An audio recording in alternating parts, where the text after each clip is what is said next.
Bonjour à tous, bonjour à tout le monde. On va parler encore de ce drame qui a frappé notre pays, la Côte d'Ivoire. On va parler de ce drame, à qui la faute, à qui la responsabilité. Euh, Pourquoi après plusieurs drames de ce genre, on est toujours à ce même point zéro, à ce même point mort, qui ne préserve pas, qui ne protège pas suffisamment nos populations et les citoyens, qui ne protège pas suffisamment tous les biens. Je voudrais, mes amis, dans la douleur qui frappe notre pays, la Côte d'Ivoire, encore à nouveau, je voulais partager cette chanson dans les moments de douleur, de souffrance, de peine. C'est là qu'on a besoin de spiritualité. On a besoin comme ça, où le côté spirituel est un réconfort pour tous et pour tout le monde. Mes amis, je suis vraiment émue comme vous, je suis attristée comme tous les Ivoiriens.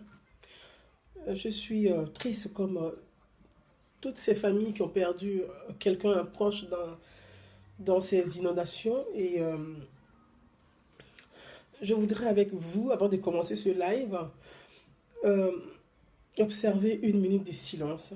Une minute de silence pour toutes ces victimes euh, qui ont péri dans ces inondations, dans cette pluie, dans cette tragédie, la tragédie ivoirienne. Encore la Côte d'Ivoire. Je voudrais, avant de commencer, observer une minute de silence, avant de commencer avec vous.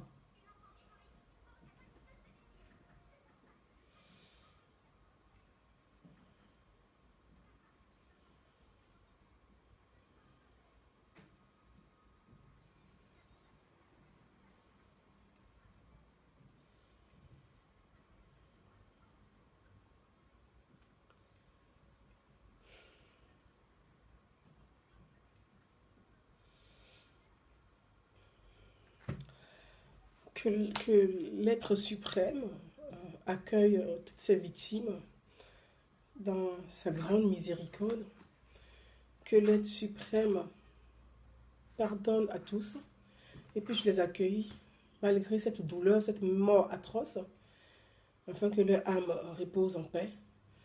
Euh, une chair en souffrance, mais que leur âme repose en paix. Donc, mes amis, c'est tellement horrible qu'il n'y a pas d'explication. On n'arrive pas à trouver les mots. Je ne m'attendais pas et vous non plus d'ailleurs, on ne s'attendait pas à, à ce torrent comme ça de pluie. On ne s'attendait pas à ça. Donc, je voudrais vraiment de tout cœur avec vous aborder un peu des sujets. Il peut y avoir des sujets qui fâchent. Il peut y avoir des sujets qui fâchent. Mais je pense que dans les moments de situations pareilles, dans cette situation dramatique, dans ces situations de peine, dans ces situations de pleurs, dans ces situations de souffrance, nous devons tous avoir de la compassion pour toutes les personnes qui ont péri dans cette tragédie. Nous devons avoir de la compassion pour toutes les personnes qui ont perdu un parent et qui ont perdu un bien dans cette tragédie. C'est ça aussi, ce côté humain. Nous devons ressortir dans ces moments difficiles notre côté humain. Ce côté qui fait que nous sommes des êtres humains et que nous ne sommes pas des animaux. Ce côté qui fait que nous sommes des êtres humains et que nous ne sommes pas des êtres à quatre pattes. Parce que nous sommes tous des êtres vivants. On fait tous partie de ces êtres vivants, animaux, humains. Mais on est humain parce que on a la raison, on arrive à raisonner, à réfléchir. On n'est plus dans un monde de jeunes, de dire je vais tuer pour manger. Il y a la technologie, il y a l'intelligence. On n'est pas obligé de tuer son frère et le manger. On peut planter. On n'est plus à ce moment de cannibalisme où on mangeait la chair de l'autre. On n'est plus à cette période-là. Donc c'est ce qui fait que nous sommes des êtres humains. Dans ce moment de douleur nationale, de peine nationale, de tragédie nationale, ce qui est arrivé à Palmeraie, c'est un drame, c'est un deuil pour toute la nation entière. Ce n'est pas que les personnes qui sont à la Riviera Palmeraie qui sont concernées. Ce n'est pas des personnes peut-être qui ont acquis certains terrains qui sont dans une zone inondables qui sont en deuil. C'est un deuil national. C'est un deuil national. Et que tous les citoyens ivoiriens que nous sommes, tous les êtres humains que nous sommes, nous ayons de la compassion, de la peine, nous pleurions aussi avec ces personnes qui ont perdu. Quand on voit les images, on voit ces enfants qui sont en pleurs. On voit... J'ai eu l'image de cette petite fille que... Je ne sais pas si c'est un petit garçon ou une petite fille que j'ai partagée sur ma page Facebook, qui est certes choquante, mais que j'ai partagée pour que ça puisse nous choquer. Ça puisse nous choquer, nous, en tant qu'humains, de dire que des gens meurent encore au XXIe siècle de cette façon-là. Il faudrait que ces images nous choquent pour réveiller nos consciences, pour dire, nous sommes des frères avant tout. Nous ne sommes pas que des militants politiques, mais nous sommes des frères avant d'être des militants politiques. Donc ces images doivent nous interpeller pour aller chercher ce côté humain en nous et le ressortir. Donc j'ai partagé cette image douloureuse, choquante, oui, choquée pour que ce côté humain qui est en chacun d'entre nous puisse se ressortir et que nous puissions oublier un peu nos idéologies, nos dogmes politiques et que nous pensions un jour, un instant, une minute seulement, nous ayons une minute de pensée, de silence pour ceux qui ont perdu la vie. C'est pour ça que j'ai partagé cette image qui est douloureuse, qui est forte, qui est choquante. Qu'on se réveille, imaginez un instant, quel que soit ce que nous sommes. Imaginons un instant. Je ne souhaite à personne, mais c'est des choses naturelles, malheureusement, qui arrivent. Je ne le souhaite à personne, mais imaginons un instant. Au réveil, vous voyez votre enfant qui est parti par asphyxie, qui n'a plus la vie. Vous êtes noyé, trempé. La première des choses est, où est mon enfant? Une mère. Imaginez la douleur de ces mères qui crient partout et qui cherchent secours et qui voient ces enfants, leurs enfants, couchés comme ça, sans vie. Soyons humains, sortons ce qu'on a d'humain en nous, de temps en temps. Si on a cette capacité, si on a quelque chose d'humain en nous, ressortons sur quelque chose d'humain et oublions nos dogmes politiques de temps à autre. Oublions l'idolâtrie des personnages politiques de temps en temps. Imaginez ces moments qui regardent leurs enfants couchés, qui n'ont plus de vie, remplis de boue, désespérés parce que désolation totale. Oublions un peu ce côté politique. Pensons un peu à nos frères. Pensons un peu aux citoyens ivoiriens. Ces enfants qui n'ont plus de vie ne savent rien de la vie politique. Ces enfants qui n'ont plus de vie, qui ont perdu la vie dans ce drame, ne savent rien des personnages politiques.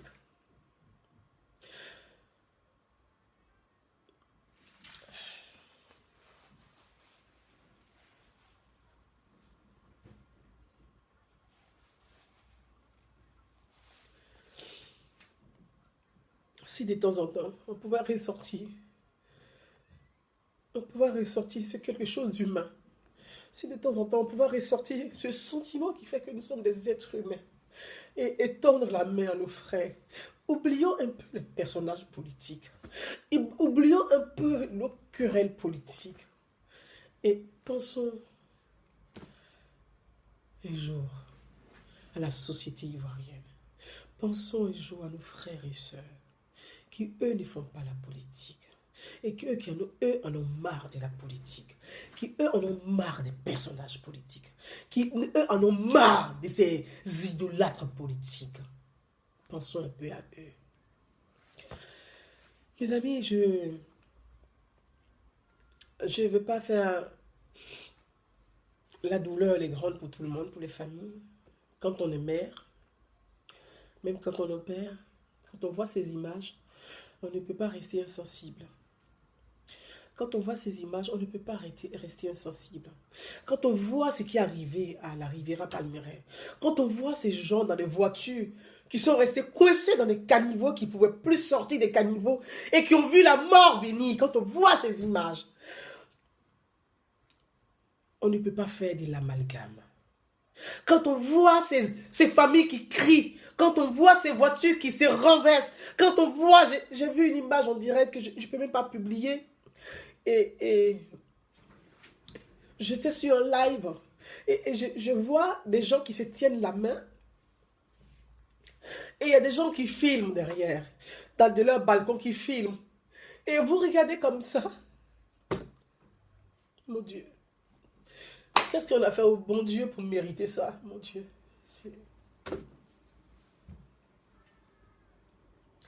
Je regarde l'image comme ça, et le monsieur crie, et il est emporté par l'eau.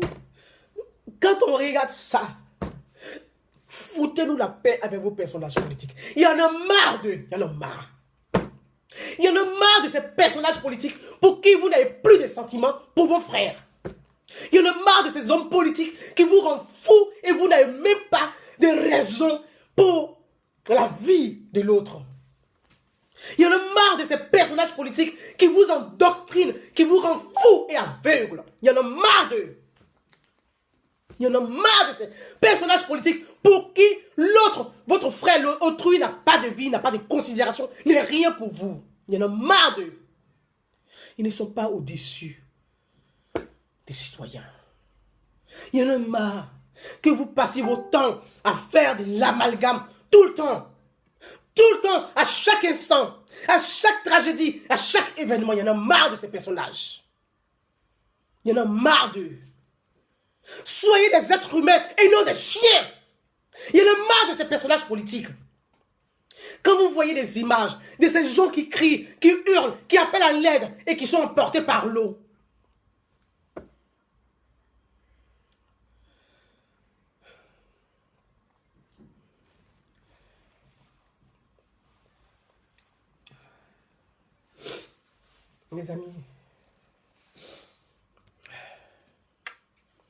Mes amis, il y en a marre. Il y en a marre d'entendre comme ça, dans cette tragédie, dans ces images qui circulent sur les réseaux sociaux, dans cette douleur, dans ces peines, de voir certains Ivoiriens même se réjouir parce qu'eux, ils ne sont pas au pouvoir et que c'est l'autre qui est au pouvoir. C'est juste dégueulasse. Certains Ivoiriens qui se réjouissent parce qu'eux, ils ne sont pas au pouvoir, parce que c'est l'autre qui est au pouvoir, alors ils se réjouissent de la mort de leur frère.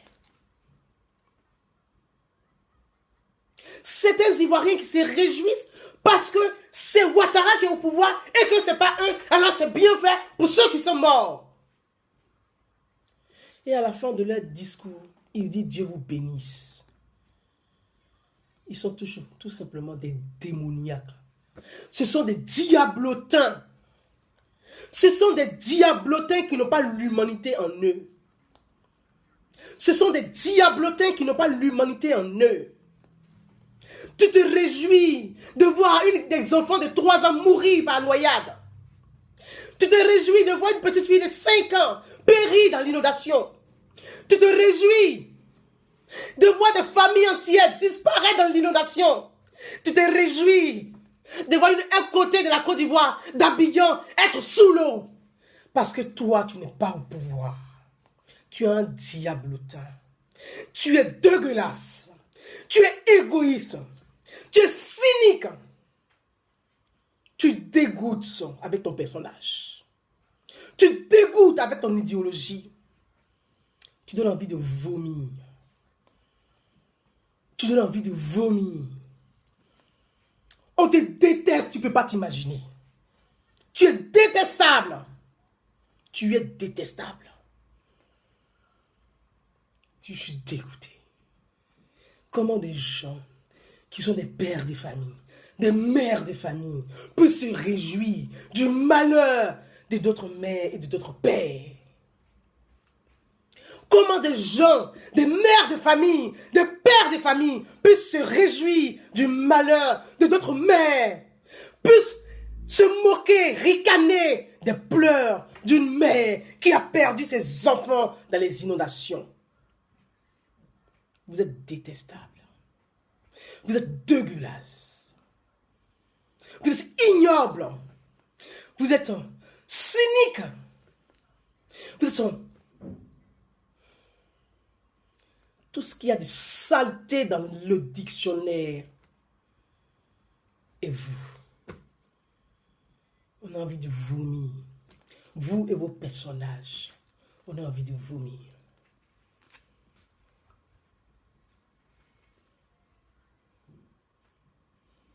Désiré Le Rognon, merci. Merci. Le sentiment, mes amis, j'ai été paniquée comme tout le monde. Je vois les images. Les images que je vois, ce n'est pas Alassane Ouattara que je vois. Je me vois moi-même. C'est ça qui me fait pleurer. Je me dis, et si c'était mes enfants qui étaient couchés comme ça dans la boue? Et si c'était mon frère qui était coincé dans cette voiture? Et si c'était ma mère qui a été emportée par l'eau? Que je regardais les gens rire parce qu'ils ne sont pas au pouvoir. Qu'est-ce que j'allais ressentir? Et ce que je ressens, c'est ce que j'exprime. Je ressens du dégoût. Je ressens de la colère. Je ressens votre mépris. Je ressens... En fait, je vous déteste. Je vous déteste. Vous êtes détestable. Vous êtes dégueulasse. Vous donnez envie de vomir. On n'a plus envie de vous voir. Vous-même, avec toute votre bande, votre clique. C'est-à-dire, on n'a plus envie de vous voir. Vous êtes insupportable. Je ressens cette colère. Parce que je n'arrive pas à imaginer des êtres humains réagir de cette façon. Je suis écœurée. Et beaucoup d'Ivoiriens sont écœurés. Beaucoup d'Ivoiriens vous détestent de plus en plus. Beaucoup d'Ivoiriens vous détestent de plus en plus. Parce que vous êtes dégueulasses, tout simplement. Mes amis,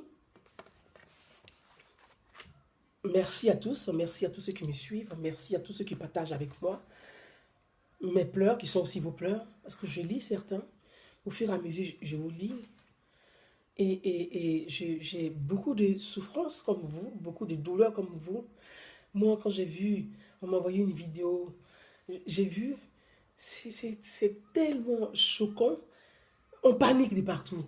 Alors, j'étais prise comme ça, et je voulais vous poser une question. Mes frères, vous qui appelez à la guerre en Côte d'Ivoire, vous qui appelez à la révolution en Côte d'Ivoire, ça m'a renvoyé sur un volet politique que je voulais partager avec vous. Et un volet social que je voulais aussi partager avec vous. Et on entend des gens qui appellent à la guerre en Côte d'Ivoire. Et ceux qui appellent à la guerre, à la révolution, c'est ceux-là qui se réjouissent sur les réseaux sociaux du malheur qui a frappé leur propre pays, donc leurs propres frères, leurs compatriotes. Et puis, on a une grande majorité, heureusement qu'ils sont en minorité, et qu'ils resteront en minorité, parce qu'ils sont minables. Ils resteront en minorité, parce qu'ils sont minables. Et nous, cette majorité, cette majorité, nous pleurons. Nous pleurons avec nos frères qui sont restés au pays. Et je vois tout le monde qui appelle à la fois pour savoir si mon frère est vivant, si ma soeur est vivante, et si mon parent est là. Est-ce que mes proches ont été emportés par l'eau? Regardez ce qui s'est passé à la Riviera Palmeraie. Ça, ce n'est pas Abidjan, c'est que la Riviera Palmeraie. Et regardez le traumatisme que nous vivons. Regardez la peur qui nous a pris. Nous sommes hantés par peur. L'angoisse. Nous pleurons ensemble. Imaginez que cette minorité qui est minable, qui appelle à la guerre, imaginez la guerre, et que tout le monde court et partout. Quel serait votre ressenti? Chez nous, c'est une réflexion. C'est une partie d'Abidjan. C'est la Riviera Palmeraie. Et si c'était un tout Abidjan, que ferions-nous? C'est une réflexion. C'est une partie d'Abidjan, la Riviera Palmeraie. Et c'est pas Toute la Riviera. C'est une partie de la Riviera Palmeraie qui est sous les eaux. C'est-à-dire, c'est effrayant. Ça fait peur. Mais imaginez que ce soit dans tout Abidjan. Que ce soit le plateau qui soit inondé. Que ce soit Port-Boué qui soit inondé. Que ce soit Yopougon qui soit inondé. Que ce soit Abobo qui soit inondé. Que ferions-nous? Que ferions-nous? Yul Prince Divolay, merci beaucoup. Merci pour le partage, mon frère. Que ferions-nous? Que ferions-nous? Mes frères, que ferions-nous? Qu'allons-nous faire? Si c'était tout Abidjan qui était sous l'eau. Je dis, et je l'ai écrit. Blokis connaît, me dit, il y a Yopougon aussi. Eh bien voilà, on y est. Prenez à Tekoupe, le banco qui va inonder tout à Tekoupe, donc à jamais. Pour descendre sur Abobo, Yopougon, que ce soit Abidjan qui soit sous les eaux. Qu'allons-nous faire? Vous qui appelez à la guerre, à la révolution, ça c'est l'inondation qui nous choque. Ça c'est l'inondation qui nous fait paniquer. Et si c'était la guerre? Et si c'était la guerre? Je voulais attirer votre réflexion sur cette volonté ou cette ambition de faire la guerre. Et si c'était la guerre, qu'allons-nous faire? Tout le monde serait en panique. Tout le monde crierait. Nous, on ne vit pas en Côte d'Ivoire. On est à l'extérieur de la Côte d'Ivoire. Nous sommes à l'abri de ces drames. Et nous, on prend le malin plaisir de se mettre sur les réseaux sociaux comme ça et de dire, comme c'est Ouattara, il faut qu'il y ait la guerre en Côte d'Ivoire. Vous avez même des gens qui vont prier dans les églises. Il faut qu'il y ait la guerre en Côte d'Ivoire. Il faut qu'il y ait la révolution en Côte d'Ivoire. Mais regardez simplement Riviera Palmeraie, ce qui est arrivé. Mes amis, je voulais attirer votre attention. C'est vrai, une guerre naturelle. Le poids de la guerre. Je voulais attirer votre attention sur le poids de la guerre. Je vais vous citer une phrase philosophique. J'ai un jeune frère sur les réseaux sociaux avec moi. S'il est là, Jason J, que je salue au passage. Que je salue au passage, Jason J. Hier soir, j'avais besoin de spiritualité. J'ai été frappée par ces images horribles. J'étais mal, comme beaucoup d'entre vous. Et puis, je n'avais plus de force. Je n'avais pas de force, j'étais en pleurs presque. Je dis, mais pourquoi à chaque saison pluvieuse, on déplore des morts? Ce qui est arrivé à la Riviera Palmeraie n'est pas le premier drame naturel qui arrive à la Côte d'Ivoire. Les années précédentes, il y en a eu. Les présidents précédents, il y en a eu. Pourquoi on n'arrive pas à prendre des mesures pour protéger beaucoup plus nos concitoyens, les civils, sachant que nous avons des prévisions? Donc, pourquoi on n'arrive pas à prévoir ces drames pour pouvoir faire face au moment, pour préserver plus de vies? Et j'étais abattue. Je posais toutes sortes de questions. Je me posais des questions parce que j'ai lu vos commentaires. J'ai écouté vos messages. Toutes ces questions me venaient en tête. Il y a au niveau des infrastructures, c'est qu'il y a un problème. Au niveau des constructions, c'est qu'il y a un problème. Au niveau des permis de conduire, construire, c'est qu'il y a un problème. Au niveau des canalisations, c'est qu'il y a un problème. Pourquoi, depuis ces décennies, on n'arrive pas à faire face à ce genre de drame climatique? Parce que c'est le climat qui s'exprime. C'est le climat qui est en guerre contre nous. Le climat se bat avec nous, il est en guerre. Le climat c'est en colère. C'est ça le réchauffement climatique. Parce que les hommes, les êtres humains que nous sommes, nous ne sommes plus suffisamment humains. Parce que les êtres humains que nous sommes, nous avons perdu une partie de l'humanité. Donc, vous savez, philosophiquement, j'avais besoin d'un message spirituel pour me porter. Et je reçois une vidéo de mon jeune frère, Jason J. Un message, un inbox. Une vidéo d'un prêche qui parle de la valeur du temps. La valeur du temps. La valeur du temps. Il dit, tout le monde porte une montre. Mais nous ne connaissons pas la valeur du temps. Tout le monde porte une montre. Mais nous ne connaissons pas la valeur du temps. Mes amis, c'est quelque chose humainement qui m'a enrichi. Humainement, ça m'a enrichi. Et donc ce matin, je voulais partager ça un peu avec vous. Parce que ça m'a redonné, comme ça, envie de parler. J'étais abattue comme tout le monde. Je n'avais plus de force. J'étais fatiguée. Je me disais, mais j'arrive pas à comprendre. Comment on n'a pas suffisamment de conscience? Comment on n'arrive pas à travailler correctement? On a des ministères, on a un chef d'État, on a un chef de gouvernement, on a des ministères de construction qui délivrent les permis de construction, qui gèrent les grands travaux, qui sont les ingénieurs grands. Je me posais et j'étais en colère. Je me dis, c'est pas normal. C'est pas normal qu'on ne puisse pas prendre en charge, prévenir les populations à la radio, à la télé, pour leur donner les moyens de sécurité, pour leur expliquer ce qu'il y a à faire, s'ils sont inondés, il n'y a pas suffisamment de formation. Tout ceci m'a cassé. Je me dis, mais qu'est-ce qui se passe? Et j'ai reçu cette vidéo qui me parle de la valeur du temps. Tout le monde porte une montre, mais on ne connaît pas la valeur du temps. Je voulais faire un clin d'œil à mon jeune frère, Jason J. Et ce message m'a, comme on peut dire spirituellement, m'a fortifié. Ça m'a fortifié, mais ça m'a pris au trip.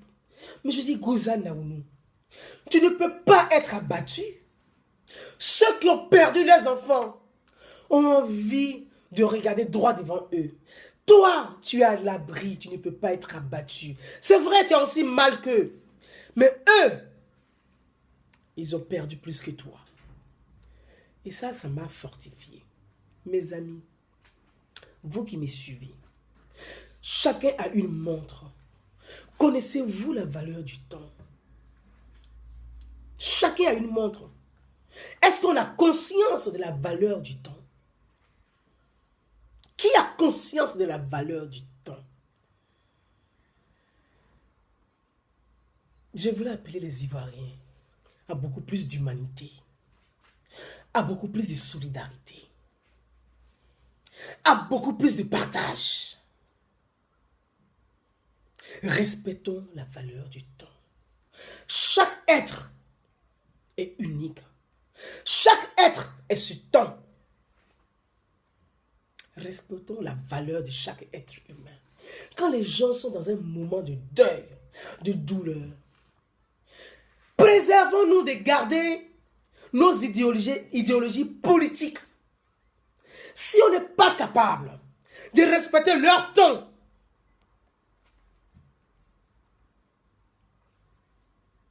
ne méprisons pas leur temps. Ils ont perdu quelqu'un. Ils sont dans des pleurs. Ils ont des enfants qui sont sur les réseaux sociaux. Ils ont des parents qui sont sur les réseaux sociaux. Et ils regardent. Ils lisent. Certains d'entre vous qui se réjouissent du malheur qui leur est arrivé. Respectons ce temps. Ce temps de deuil national. Ce temps de pleurs national. Respectons ce temps. Vous savez, mes frères, on dit la science, sans conscience, n'est que ruine et larmes. Une science sans conscience est que ruine et larmes. Pourquoi? Parce que la conscience, la prise de conscience est l'intelligence de l'esprit. Quelqu'un qui est inintelligent, c'est celui qui est pauvre spirituellement. Et quand vous regardez sur les réseaux sociaux, vous avez ces pauvres spirituels qui n'ont pas conscience, qui se réjouissent comme ça de la souffrance des autres, parce que eux, ça les ravit. Ce sont des pauvres spirituels. Je ne vais pas rester longtemps sur ces pauvres spirituels. Et je n'ai aucune envie de les nommer, parce que pour moi, ils sont misérables, ils sont minables. Je vais parler de ce drame qui est arrivé à notre pays. Chacun à notre niveau, nous avons notre part de responsabilité. Je l'ai dit avant de commencer mon live. Dans les moments de douleur, dans les moments de peine, dans les moments de tristesse, nous devons avoir la capacité d'aborder les sujets et penser comment on peut améliorer pour éviter ce genre de drame dans notre pays. Vous savez, c'est comme dans la culture africaine. Vous avez, quand il y a un deuil dans une famille, vous avez des gens, tout le monde pleure. Tout le monde pleure. On n'a pas la capacité de penser à la fois pour dire, mais comment on va faire pour aller enterrer la personne? Comment on va faire pour acheter le cercueil? Comment on va faire pour faire le transfert du corps? C'est celui qui va dépenser là. Vous voyez, il ne pleure pas. Il regarde les gens pleurer, puis il reste bouche bée. Ce n'est pas parce qu'il ne souffre pas. Il pense à la dépense. Donc, il pense à la prise en charge de ceux qui pleurent.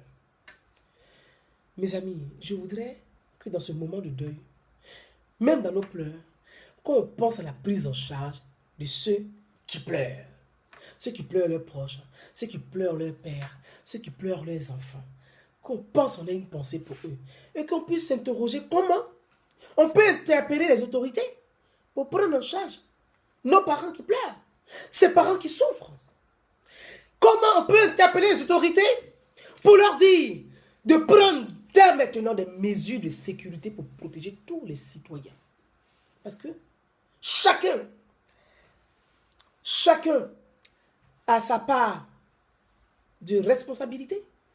Mais les autorités ont plus de moyens pour prendre cette grosse part de responsabilité et donc de porter cette part de responsabilité. Donc, je voulais revenir à cet amalgame qui est fait. Je me souviens que sous l'ère Gbagbo, il y a eu des drames comme ça en Côte d'Ivoire. Je salue mon frère Zasso au passage, qui l'a rappelé dans son live qu'il a fait, que j'ai pris plaisir à écouter. Sous l'ère Gbagbo, il y a eu des drames comme ça en Côte d'Ivoire. Ça veut dire que ce n'est pas la première fois que ça arrive. Ce n'est pas la première fois qu'on a des personnes qui perdent, comme des citoyens, des compatriotes, qui perdent comme ça la vie. Ce n'est pas la première fois. Si ce n'est pas la première fois, pourquoi ça se répète? À vous, mes frères. Ce n'est pas la première fois que ce genre de drame arrive en Côte d'Ivoire. Et que quand il pleut, les canalisations sont bouchées. Ce n'est pas la première fois que ça arrive en Côte d'Ivoire. Si ce n'est pas la première fois, pourquoi ça continue d'arriver? Et à chaque saison forte pluvieuse, le mois de juin et juillet, on déplore des vies, des pertes en vies humaines. Chacun a sa part de responsabilité. Chacun a sa part de responsabilité. Et donc, c'est sur cette part de responsabilité, je vais m'entretenir avec vous. Et sans langue de bois, même dans la douleur, ayons cette capacité à porter la douleur, mais à interpeller les responsables pour qu'ils prennent aussi consciencieusement leurs responsabilités. Parce qu'il ne faut pas toujours se cacher derrière.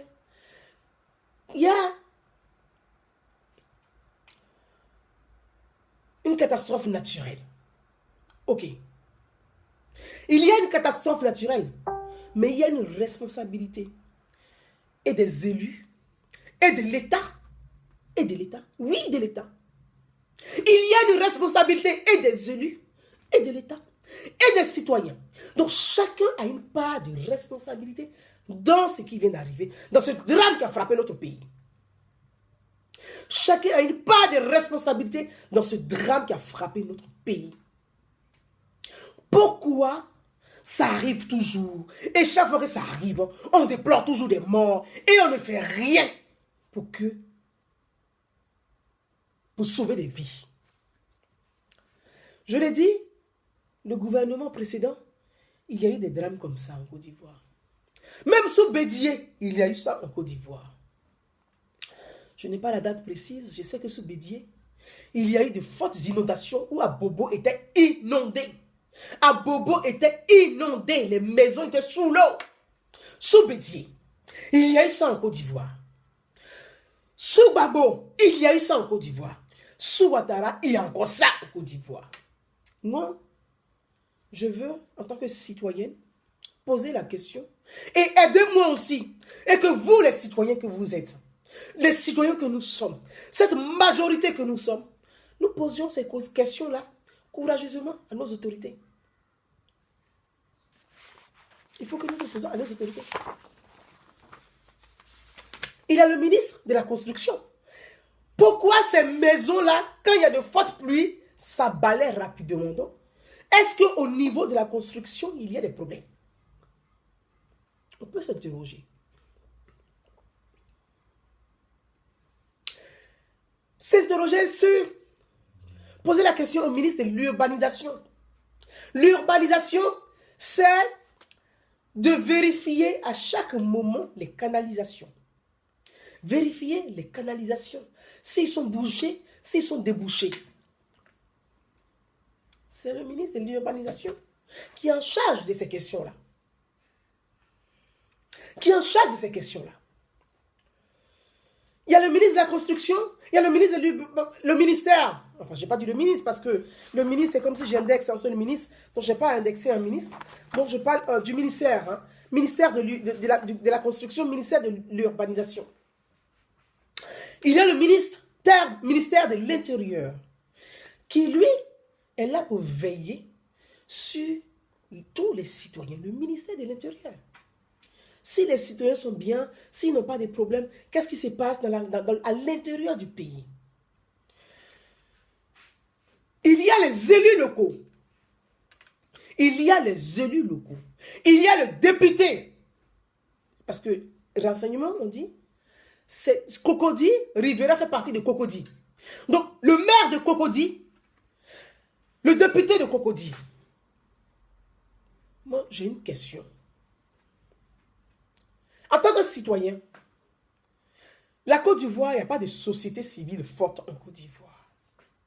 C'est pourquoi les gens s'amusent. Et que les gens ne prennent pas souvent le travail au sérieux.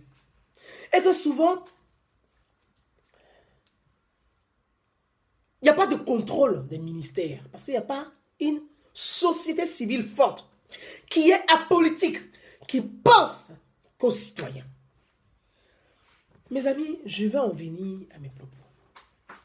Bamba Drissa, merci à toi mon fils. Nous savons, vous saviez, qu'en Côte d'Ivoire, il va y avoir de fortes pluies. La prévention se fait avant les pluies. On prévient les populations. On sensibilise les populations. On explique aux populations qu'il va y avoir de fortes pluies. Voilà les conseils de sécurité. La télévision nationale est là pour faire passer ce message. À chaque 15 minutes, le message doit circuler. À l'aide de fortes pluies, voilà les conseils de sécurité. Voilà les conseils de sécurité. C'est ça le rôle du ministre de la Communication. Donc le ministère de la Communication devait jouer pleinement son rôle.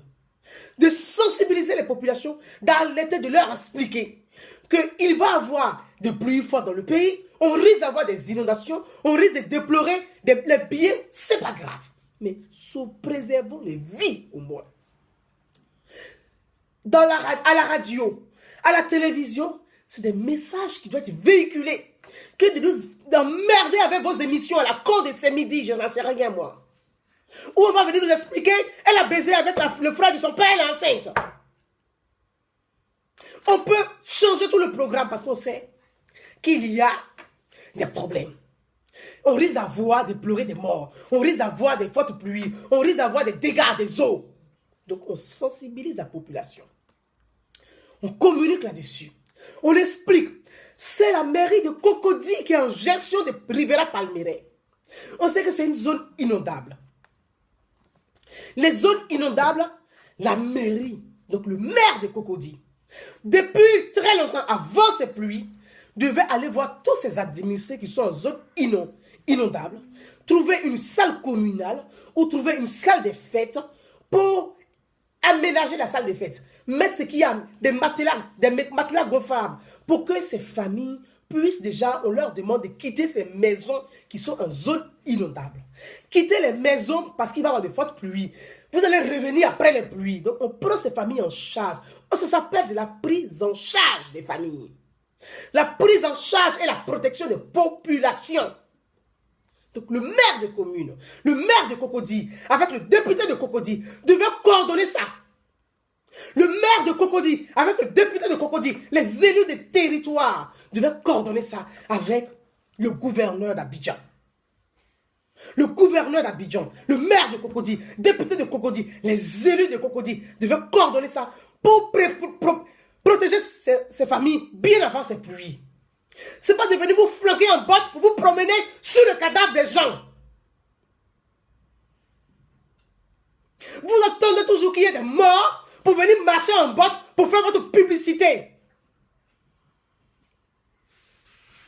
Non mais attendez.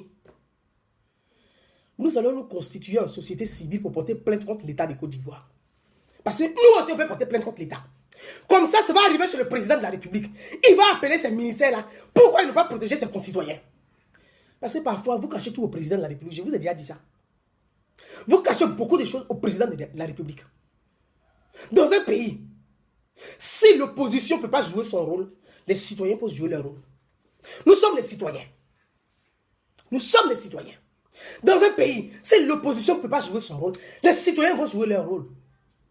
Nous allons saisir l'État de Côte d'Ivoire pour demander de mener une enquête pour savoir pourquoi ils n'ont pas protégé suffisamment les habitants de Riviera Palmeraie.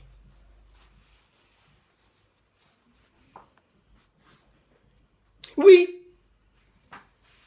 Oui. Si l'opposition ne joue pas son rôle, mais nous prenons ce rôle-là, nous jouons en tant que citoyens. Pourquoi le maire n'a pas prévenu ces drames qui vont arriver dans sa commune? Pourquoi les élus de Cocody n'ont pas prévenu des endroits les endroits aménagés pour protéger les riverains? Et ils ont laissé les gens dans leur maison, dans l'eau. Qu'est-ce que vous êtes dans une maison?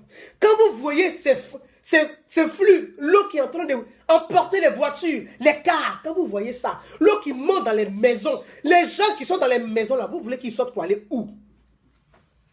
Quand là, ta maison est remplie jusqu'à ta tête, tu sors pour aller où? Je n'arrive pas à imaginer. Imaginez les enfants qui sont affolés et qui savent qu'ils vont mourir. Vous n'avez pas à protéger vos concitoyens. Vous n'avez pas à protéger vos frères. Vous êtes des maires de commune. Vous êtes députés de commune. Ces prévisions, vous devez prévoir des endroits pour demander à vos concitoyens de venir se mettre à l'abri. Mon Dieu. Mon Dieu. Imaginez ces enfants qui pleurent jusqu'à mourir. Oh, mon Dieu, c'est pas possible.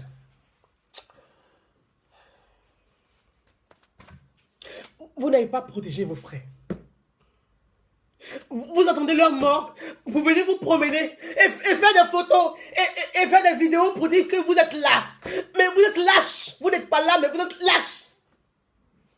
Vous êtes lâche parce que vous n'avez pas protégé suffisamment vos frères.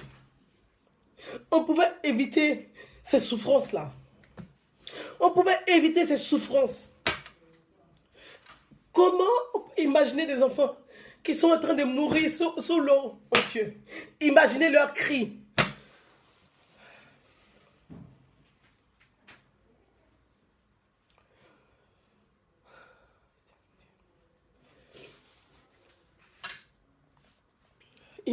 Imaginez leurs cris. Ces enfants qui sont submergés de l'eau et qui crient. Et imaginez les parents simplement qui sont désarmés, qui ne peuvent même pas sauver leurs enfants, qui regardent leurs enfants mourir. Qu'est-ce qu'on a fait au bon Dieu pour mériter ça? Qu'est-ce qu'on a fait au bon Dieu?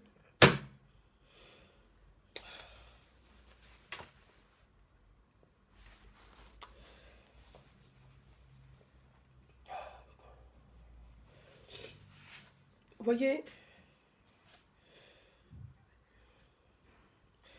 je suis une mère en larmes. Parce que je sais ce que c'est que de voir son enfant souffrir. Et j'essaie d'imaginer une autre maman qui regarde ses enfants mourir. C'est insoutenable. C'est insoutenable.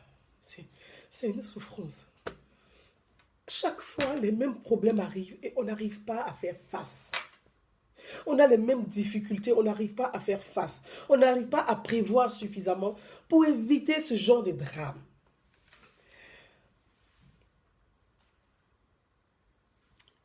Je pense que nous devons porter plainte contre le maire et le député de Cocody. Nous devons porter plainte contre les élus de Cocody. Ils n'ont pas protégé les concitoyens. Ils ont été élus. Ils se sont des élus des territoires. Ils ont été élus par ceux qui sont morts. Ils ont laissé les gens mourir. Ils ont une part de responsabilité. Ils ont une part de responsabilité dans ce qui est arrivé à la Riviera Palmeraie. Ils ont une part de responsabilité dans ce qui est arrivé à la Riviera Palmeraie.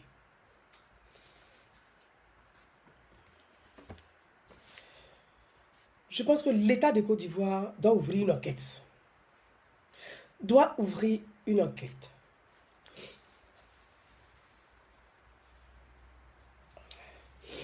L'État doit ouvrir une enquête. Il faudrait que l'État ouvre une enquête. Il faut que des enquêtes soient menées. Pourquoi on n'a pas prévu suffisamment d'endroits pour héberger les personnes en attendant que la pluie cesse, que l'eau diminue? L'État doit ouvrir une enquête. Il faut que le président de la République lui-même demande au procureur de la République d'ouvrir une enquête sur ces questions-là.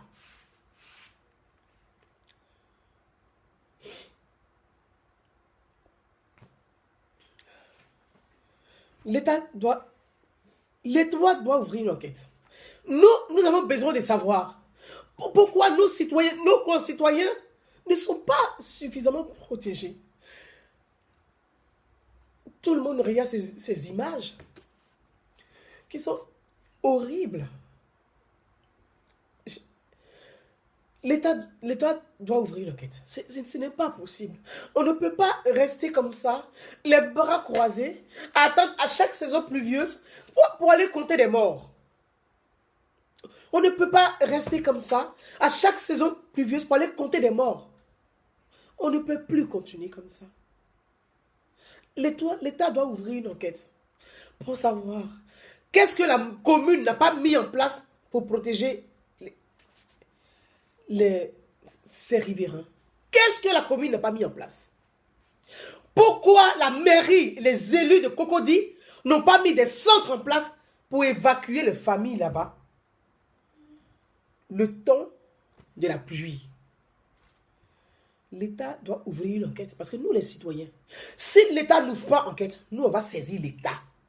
En ce moment, on va accuser directement l'État d'être responsable pour complicité. Donc l'État doit ouvrir une enquête. Il faudrait qu'on gouverne autrement, on vise autrement, on travaille autrement, on gouverne autrement. Quand les gens ont une part de responsabilité, il doit être traduit. On ne peut pas continuer à faire du caressage, du copinage. Ce n'est pas possible. Le ministre de la Construction, il y a des lieux, quand vous regardez, qui a vendu ces terrains à ces familles.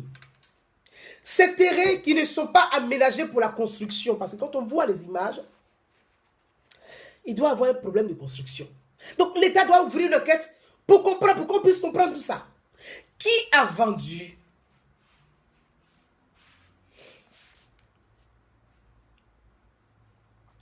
vendu ces terrains à ces familles qui ont construit là-dessus? Qui a donné le permis de construire? Parce qu'on sait que ce sont des zones inondables qui ne sont pas aménagées. On ne peut pas éviter des catastrophes naturelles. Mais on a pour devoir de protéger les citoyens. On ne peut pas éviter des catastrophes naturelles. On a pour devoir, mon frère Assis, merci à toi. On a pour devoir de protéger les citoyens. L'État doit ouvrir une enquête pour non-assistance en personne en danger. Parce que ces familles étaient en danger, ils n'ont pas été assistés. Si on avait prévenu suffisamment, on avait évacué ces familles des maisons. En France, il y a des catastrophes naturelles. Je vous ai dit, moi-même, j'ai été victime des catastrophes naturelles 2 fois. J'ai été victime 2 fois des catastrophes naturelles.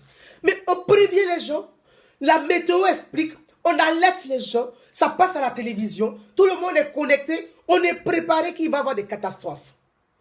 On nous met à disposition des bouées de sauvetage, au bord des maisons, dans des lieux. On remplit des sacs de sable qu'on dépose dans des zones stratégiques.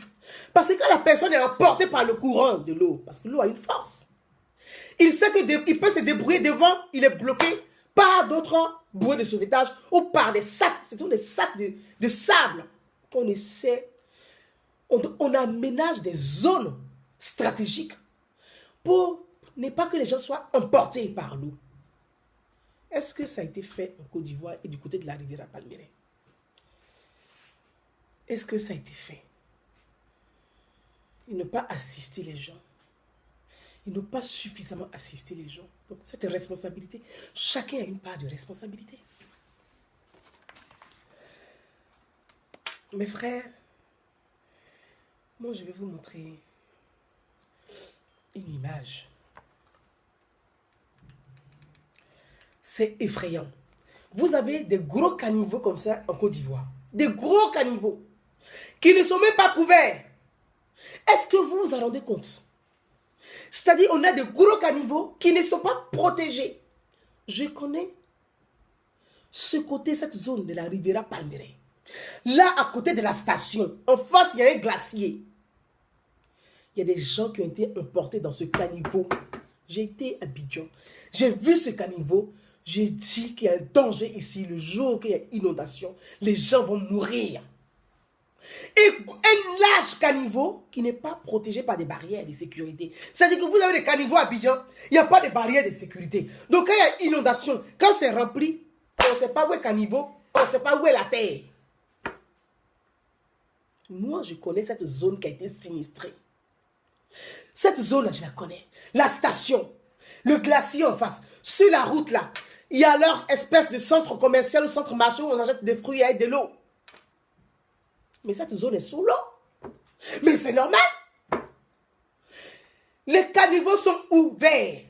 Ils sont larges comme ça. Mais quand l'eau emporte, même quand une voiture est emportée par l'eau, s'il n'y avait pas ce gros caniveau qui était ouvert, la voiture ne serait pas dans le caniveau. Parce que la voiture va l'emporter, mais il ne va pas tomber dans le caniveau. Il ne va pas tomber dans le caniveau. Donc, il tombe dans le caniveau, c'est mort, il ne peut plus s'échapper, il est coincé, il va mourir. Parce que ces caniveaux ne sont pas protégés. Il y a trop de caniveaux en Côte d'Ivoire qui sont larges, comme des fleuves, mais qui ne sont pas couverts. C'est un réel danger pour les citoyens. C'est un réel danger pour les citoyens. C'est pour ça que je dis, le ministre de l'urbanisation a sa part de responsabilité. Kwadjo Sylla. Très bien. Kwadjo Sylla me demande de l'appeler. Karamoko Sylla. Karamoko Sylla. Karamoko Sylla. Je vais rapidement appeler Karamoko Sylla, qui est un enfant de la Riviera Palmeraie. Donc je pense quand même qu'il serait un témoignage très important pour nous expliquer ce qu'il a vécu dans cette zone de la Côte d'Ivoire. Mon frère, je vais t'appeler, donc je reste à l'écoute. Karamoko Sylla. Je vais t'appeler avant de continuer. Karamoko Silla. C'est horrible. C'est horrible.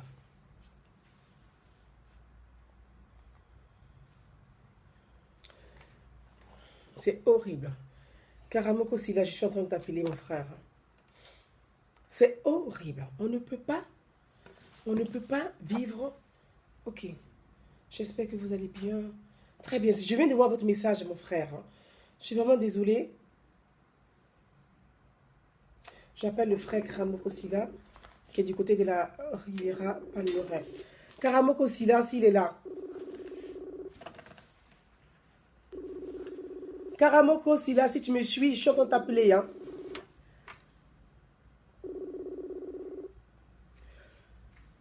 Karamoko Silla qui dit de l'appeler, il est du côté de la Riviera Palmeraie.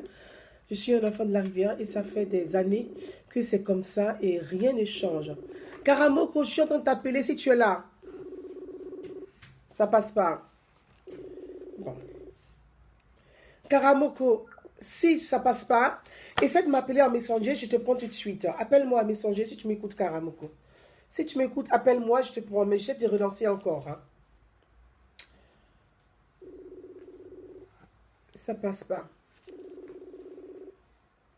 Karamoko est toujours là ou pas? Est-ce que tu es là, Karamoko? Est-ce qu'il est là? Je essaie d'appeler notre frère Karamoko qui ne prend pas. Donc, si tu es là, Karamoko, appelle-moi, je vais te prendre. Tu m'appelles, je vais te prendre. Voilà. Si tu m'appelles, je te prends Karamoko Silla. Appelle-moi, je vais te prendre. Donc, mes frères, pour vous dire, ces gourous caniveaux sont là. Karamoko Silla.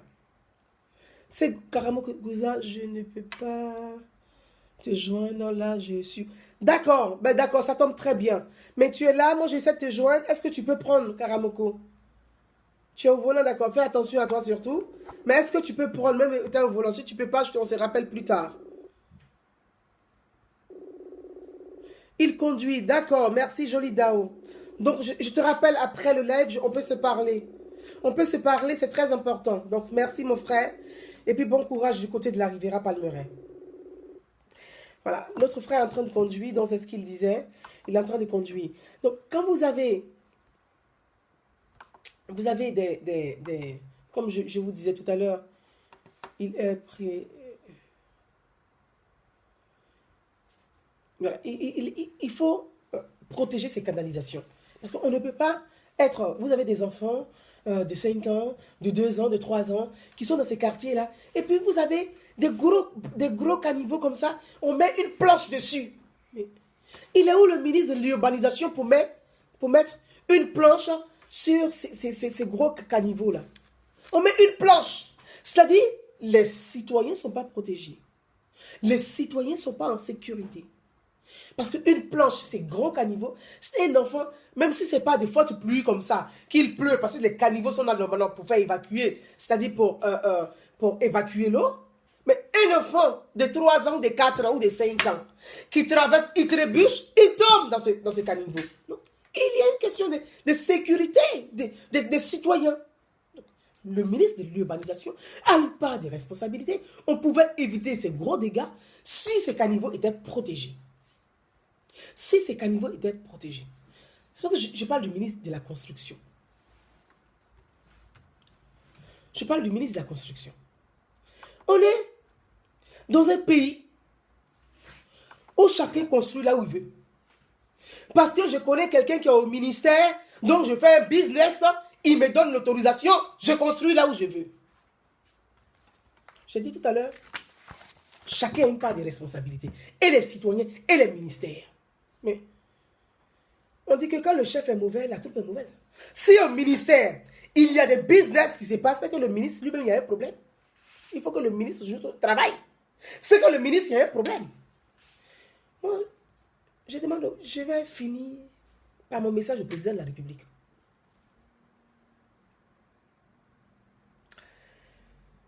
Si il y a des fraudes, s'il y a des business au ministère de la Construction, c'est que le ministre lui-même, il aime business. Parce que si tu n'aimes pas business, tu contrôles le travail de tous tes fonctionnaires. S'il n'y a pas de contrôle, chacun fait business comme il veut. Mais s'il y a un contrôle, on dit le ministre qui est là, nous on ne fait plus business ici. Hein. C'est le ministre là. S'il t'a attrapé, tu vas en prison. Tu ne vas pas faire business. Mais si business continue au ministère, c'est que le ministre même aime business. Monsieur le Président, les ministres qui aiment business là, ils doivent sortir du gouvernement. Monsieur le Président, les ministres qui aiment business là, ils doivent sortir même du gouvernement. On ne peut plus accepter ce qu'on a vu dans notre pays là. Les permis de construire là, qui donne aux populations pour aller construire. Si il y a une zone qui est inondable, il y a une zone qui est une zone à risque, on doit s'assurer que toutes les formalités, les géologues, les ingénieurs doivent faire un rapport pour dire sur cette zone-là, on peut construire, on a aménagé, il y a tout ce qu'il faut, il y a l'urbanisation qui est bien faite, les canalisations en cas de forte pluie pour évacuer l'eau. Toutes ces choses-là. Mais c'est avant de donner permis de construire à quelqu'un, il faut t'assurer toi-même que le lieu que tu attribues là, c'est un lieu qui est bien. Mais tu donnes quelqu'un permis de tuer, tu dis permis de construire. Il va construire, l'immeuble s'écroule. Qui est responsable? Qui est responsable? Donc, ceux qui donnent le permis de construire, ils n'ont pas de responsabilité. Ils n'ont pas de responsabilité. Mes frères, c'est vrai que les ministres ont leur part de responsabilité. Les ministères ont leur part de... Les ministres, ce serait indexé un ministre. Donc, je parle des ministères. Parce que parfois, on peut être ministre, mais comme tu ne vérifies pas, tu ne contrôles pas bien le travail de tes fonctionnaires. Donc, ils peuvent faire du business dans le dos du ministre parce que le ministre ne prend pas le temps de contrôler. Quand je finis, je vais te prendre la grandesse. Hein. Donc, ils ne prennent pas le temps de contrôler comme ça le travail de leurs salariés. Donc, chacun fait son business. Chacun fait son business. Chacun fait son business. Mais si les fonctionnaires font business, c'est parce que le ministre ne contrôle pas que les fonctionnaires font business. Donc, les ministères n'ont pas de responsabilité. C'est pour ça que je dis, il faudrait que l'État demande une enquête.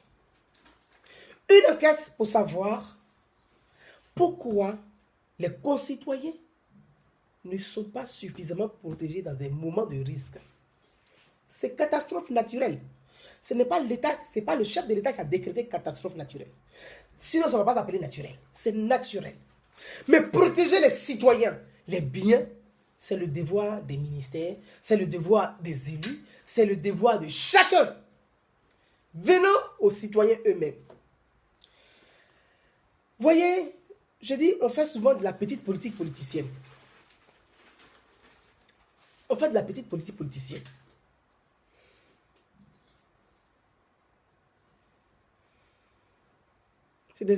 Alors, il me dit, Gouza, Massangi me dit, Massangi est là, salut ma princesse. Elle me dit, Gouza, je te dis que la Riviera Palmeraie est à 90% des opérations immobilières, donc ils doivent être sanctionnés aussi. Tout à fait, tout à fait. Merci de me le signifier, tout à fait. Tout à fait. Voyez, je vais rebondir sur ce que vient de dire la princesse Massangi Sila du côté de Londres. Je salue au passage, je s'embrasse. Il y a eu un phénomène de mode en Côte d'Ivoire. La dernière fois, je vais parler de ça et j'ai parlé de ces opérateurs immobiliers. C'est que les gens s'en vont. Ah bon, ils vont dans le ministère, ils font du business. Grand frère, donne-moi un terrain. Moi, je veux construire des maisons pour vendre. On va te dire, non, ces maisons-là, c'est pas... Il dit, non, grand frère, moi, je peux gérer. Je vais construire. Et puis, les gens, c'est-à-dire que c'est devenu une forme un peu anarchique. Où les gens font des grands frères, donne-moi un terrain, je vais construire. Les gens construisent des maisons partout, n'importe où. Rien que pour faire du business. Je dis, il faudrait que l'État ouvre une enquête. Parce que c'est une chaîne. Cette chaîne-là entraîne la mort de nos concitoyens. Donc, si nous sommes soucieux du bien-être, de la protection de nos concitoyens, nous devons encourager l'État à ouvrir une enquête. L'État doit ouvrir une enquête pour savoir pourquoi ce drame, il y a eu autant de morts dans l'inondation. Ces catastrophes naturelles, vous allez entendre des gens qui disent, oui, mais on leur a demandé de partir, ils ne veulent pas partir. Non, quand on gouverne, on ne demande pas de partir. On prend des mesures de protection. On ne dit pas, on leur a demandé de partir, comme ils ne veulent pas partir, donc ils sont morts. Ah non! On prend des mesures de protection et on les ferme là-dessus. Les gens ne veulent pas partir, vous leur avez donné quoi? Est-ce que vous avez sensibilisé suffisamment? Est-ce que vous avez mis à disposition des bouées de sauvetage? Non. Est-ce que ça a été fait? Non. Est-ce que vous avez mis des bateaux? Est-ce que les pompiers étaient déjà presque prêts pour agir? Non. Donc, on prend des mesures de protection. On ne dit pas, on leur a demandé de partir, ils ne veulent pas partir. Non, ce n'est pas comme ça, on dirige, c'est pas comme ça. On ne demande pas aux gens de partir. On prend des mesures, on les applique et on les respecte. Ça s'appelle de la rigueur. Vous voyez, c'est pas normal. C'est pas normal. C'est pas normal. Il faut de la rigueur. Il faut que l'autorité de l'État soit respectée. Quand le président a dit ça, on l'applique. Il n'y a pas quelqu'un qui va venir tourner pour dire, mais le président a dit, ben on a essayé, on ne sait rien. On applique les mesures. On applique les mesures. C'est pas normal. C'est pas normal. Qu'il y ait des choses comme ça, à chaque pluie, répétition, bélote, les gens meurent, on compte les morts, on va arriver. Bon, prenez 1 million. Est-ce que vous voulez que je veux que mon enfant meure pour avoir 1 million? Je dis l'État doit protéger mes enfants. Je dis l'État doit protéger mes parents. L'État doit protéger les citoyens. On ne vous a pas dit de donner 1 million par an. Vous savez, 1 million va ramener son enfant en vie. Il faut de la rigueur. Il faut du travail. Il faut que les ministres travaillent correctement. Un ministre qui ne travaille pas, le président le dégage. Point. Parce que les gens pensent que la Côte d'Ivoire est dans un climat de tension sociale et que comme il y a l'incohésion sociale, de toute façon, le président a besoin de nous. Donc, on est obligé d'être dans le gouvernement, même si on fait business. Nous, les citoyens, on va dire au président de la République, Monsieur le Président, Monsieur le Président, Monsieur le Président, Ismaël Fatika, merci. Monsieur le Président, les citoyens que nous sommes là, nous voulons de la rigueur dans le travail. Un ministre qui ne travaille pas, il sort du gouvernement. Parce qu'il n'est pas ministre pour faire du business. Et pour cela, nous allons sensibiliser les citoyens. J'ai toujours parlé de citoyenneté. Si on était solide avec la République, si on était solide derrière la République, non, des pensées idéologiques, si on était solide derrière la République et nos pensées idéologiques, je peux vous assurer que les ministres ont travaillé. Parce que quand un président est élu, là, il est le président de tous les citoyens. Si chaque citoyen ivoirien avait ça en conscience, les présidents allaient travailler, les ministres eux-mêmes allaient travailler. Parce qu'ils savent qu'ils sont nommés là. Ce n'est pas parce qu'ils sont des militants des partis politiques. Ils sont nommés pour travailler. S'ils ne travaillent pas, nous les citoyens, nous faisons bloc derrière le chef de l'État pour dire qu'il faut le changer.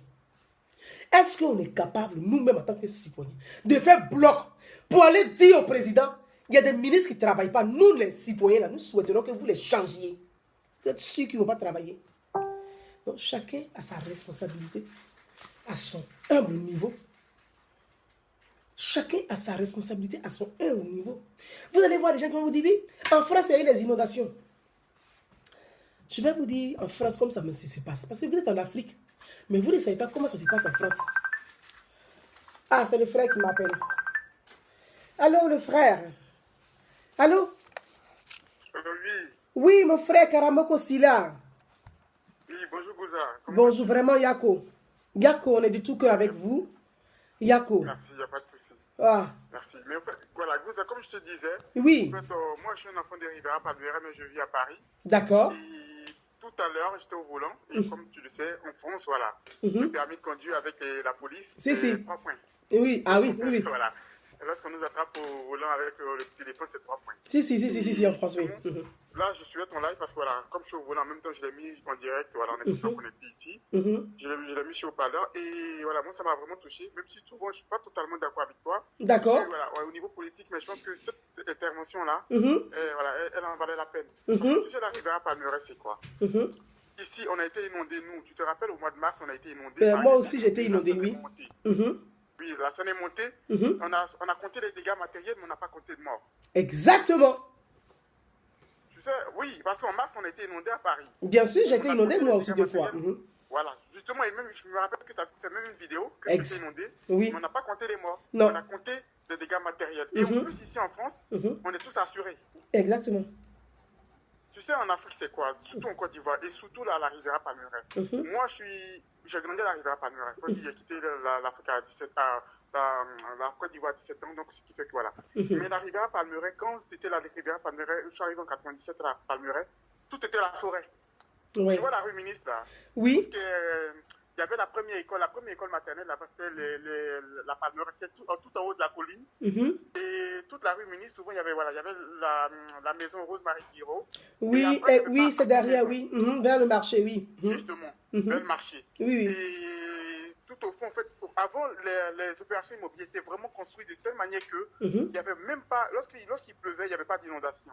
D'accord. Et après, au fur et à mesure, voilà, au temps des nouveaux riches, on a vu des immeubles pousser.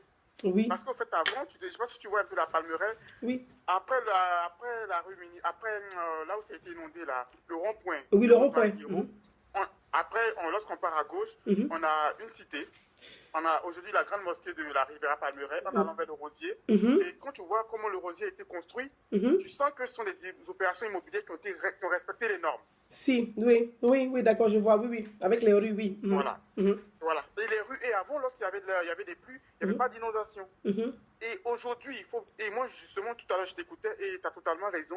Je pense que notre maire et nos élus de Cocody, les élus, oui. en Afrique, on a tendance à jouer les médecins après la mort. Et c'est ça. C'est-à-dire, on prend les photos, c'est mais on triste. ne fait pas de prévention. C'est triste, on voilà. Fait du business on fait du business pour des permis de construire. Mais je pense que en plus, la Palmeraie, c'est pas une cité comme, c'est pas pour stigmatiser, mais c'est pas à bobo, quoi. Oui. Voilà. Parce que c'est quand même, c'est pas des gens aussi, voilà, ce sont des cadres moyens, c'est ce que je comprends, oui. C'est pas des quartiers très populaires, oui. Ils vivent là-bas, au fait. Ce sont quand même des salariés, oui. Voilà, il y a trop de business en Afrique, il y a trop de business là-dessus. Et je pense que ce point, ce qui vient de se passer là, qu'on arrête un peu l'émotion, lorsque l'émotion va passer, lorsque tout ce drame, on laisse un peu le temps passer, mais je pense qu'il faut saisir vraiment les autorités. Parce que je pense que là, il faut même porter, si c'était en France, ici, on allait porter plainte. C'est ce que je dis. On s'est dit, parce que il n'y a pas de société civile. Donc, s'il y avait une opposition forte, s'il y avait des élus capables, on dit oui, demandons une commission d'enquête parlementaire, il n'y a pas de raison que nos concitoyens ne soient pas protégés. Mais les élus eux-mêmes, là, les élus des quartiers n'ont pas porté assistance, ils sont venus après pour marcher sur la dépouille des gens et faire des photos avec des vidéos pour se rendre intéressants. C'est ça tout le problème. S'il y a encore une pluie, il y a encore une inondation, il y aura encore des morts. Mais bien sûr, ça ne va pas changer. La première fois qu'on découvre ça, moi je vois des gens qui font des photos, qui s'étonnent, mais l'année dernière, en 2014, il y a eu la même chose. Oh là là. Chaque année, c'est comme ça. Ouais. C'est pour ça que j'ai demandé que l'État lui-même, l'État ouvre une enquête sur ces situations-là. Pourquoi nos concitoyens n'ont pas été protégés? C'est pas normal. Bah oui, c'est pas la première fois. C'est pas la première fois. Parce qu'en France, ici, on porte plainte et les têtes tombent. Hein. Les têtes tombent directement. Ah oui. Bah, mais ça, c'est clair. Si c'est en France, le même jour, je te dis. Il y a des ministres qui ont déjà démissionné, mais ils sont partis du gouvernement. Bah oui, le même soir, les têtes vont tomber, ça c'est clair. La France, c'est pas la Côte d'Ivoire. Le même soir, les têtes vont tomber. Le même soir. Mais chaque année, c'est comme ça. Donc, l'année prochaine, encore, on va compter les morts. T'inquiète pas, tu veux l'année prochaine, on se rappelle, on va encore compter les morts. Ce sera la même chose, rebelote. Chaque année, rebelote. Pareil. Oh là là. C'est pas la première fois que les gens meurent. Hein.